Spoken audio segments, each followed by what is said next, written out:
Okay, so hopefully you can hear me this time. We need to find the equation of motion of this spring mass system. We want to find the equation of motion of the mass here.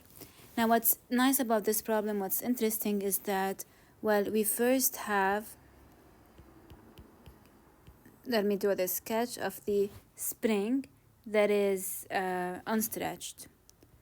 When it's suspended without any mass attached to it, it has length L0. And then when we add a mass to it,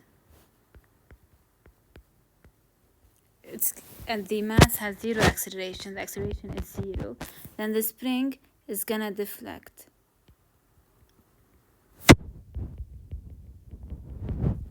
This deflection we will call the static deflection. It's the deflection of the spring when the mass is at equilibrium. So this is L0. The static deflection is usually denoted by delta static. It's this simple here in the question. Okay? Oops, let us fix this. Okay. And then as the block oscillates, we will see that it will be easy to describe the oscillations of the block, not about this position, about the unstretched length of the string, but about the equilibrium position, about this position. So let us first find the static deflection, and then we will find the equation of oscillation, and we will see that it's gonna be easier to describe this equation of motion of the oscillations about the static deflection or static equilibrium position rather than the this point here where the spring is unstretched. Okay, so number one, or first we're gonna find the static deflection.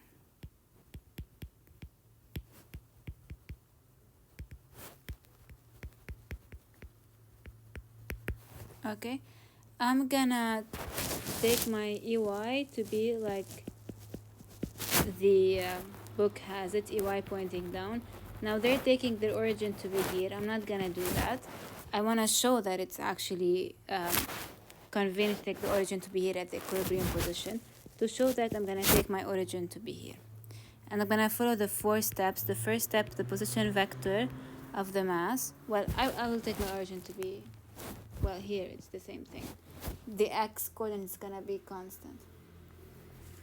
R is equal to some constant along EX plus YEY. Okay, so and V is gonna be Y dot EY. A is Y double dot EY. Okay, that's step 1.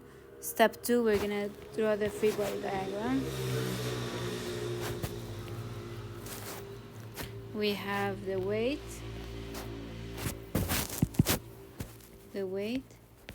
and the spring force.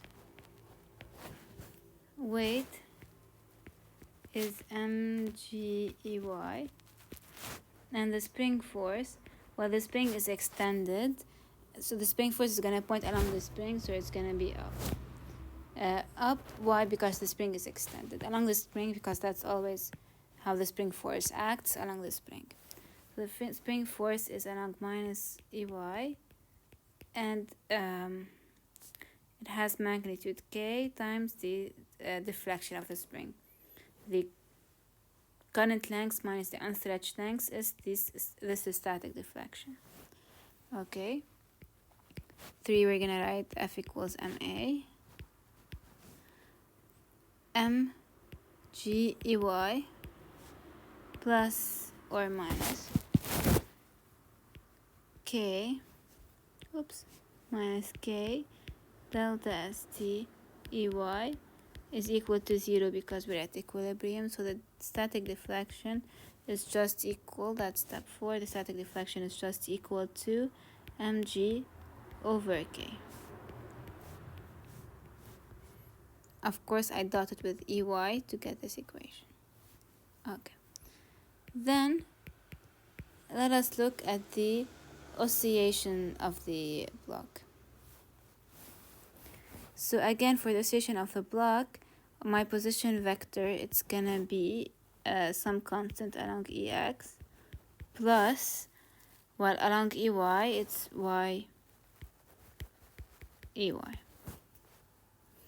V, it's the same thing, Y dot EY. A is Y double dot EY. Okay, that's step 1. Step 2, free body diagram.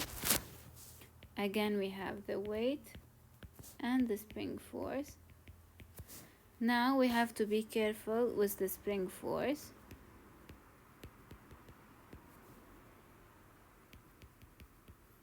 The spring force is K, and with the current set up here, if this whole length is equal to Y, that would be the current length of the spring. So the spring force would be the current length Y minus the unstretched length, which is L0, and minus CY.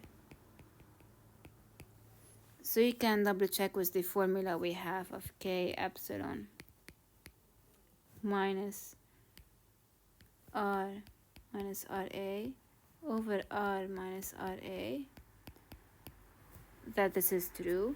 Well, let me see. Here R would be just Y EY, and RA is 0 because the fixed end of the spring is at the origin. So point A would be this one. So then over Y, we're gonna be left with minus CY. Okay, very good. Because the absolute value of Y is positive.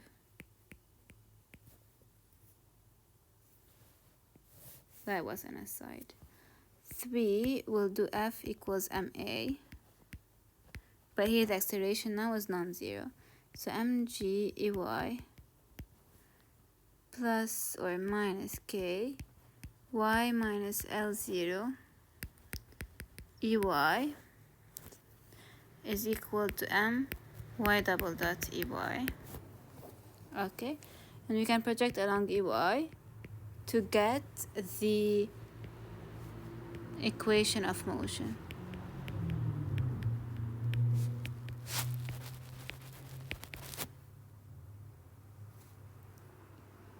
Okay, now one thing we can notice is that this Y,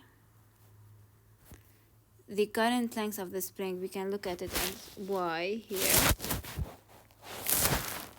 This Y is equal to, has 3 components. This component, which is L0, this component, which is the static deflection, and the third component, which we can name a third variable that's measured from here. I'm gonna call it Y tilde.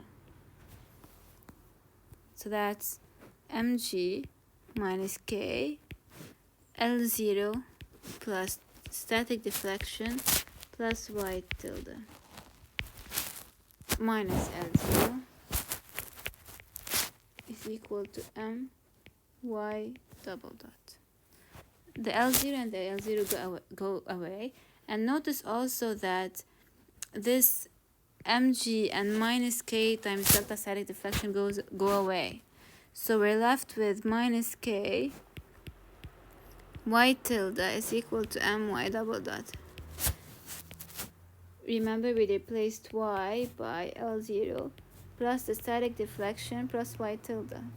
So if we take the second derivative of Y double dot, because L0 and the static deflection are both constants, this is going to be equal to Y tilde double dot. So the equation of motion becomes M Y double tilde Y tilde double dot plus K Y tilde is equal to 0. So where Y tilde is measured from this axis, the origin is taken to be here, from the static equilibrium position. So you see how this equation simplifies greatly in terms when it's written in terms of y tilde rather than y. Here it's written in terms of y, here it's written in terms of y tilde. Actually, when it's written in terms of y tilde, you'll get the same expression as this harmonic oscillator, the simple harmonic oscillator, if we were to take EY to be in this direction. Then you'd have my double dot plus k y dot is equal to 0 if the origin is taken to be at the stretched location of the spring. Now, a few comments about this equation. This is usually written as y tilde double dot plus k over m, y tilde is equal to 0. This is extra information. Not extra information, actually information that you should know from before. So just a reminder. So this term is called omega n squared. This is the natural frequency. The natural frequency of the system in radians per second. So this is the frequency at which the block will oscillate. You can find the period as being 1 over, or well, let us think about this. The frequency, omega n is the frequency in radians per second. The frequency in hertz, meaning 1 over seconds, is omega n radians per second times, well, 2 pi radians per cycle. Okay, so that's radians and radians cancel out. Omega over 2 pi cycle per second, which is hertz. And if we want to find the second per cycle, the period, that's 1 over the frequency, 2 pi over omega. Okay, there's a lot more to talk about here, but we're gonna conclude.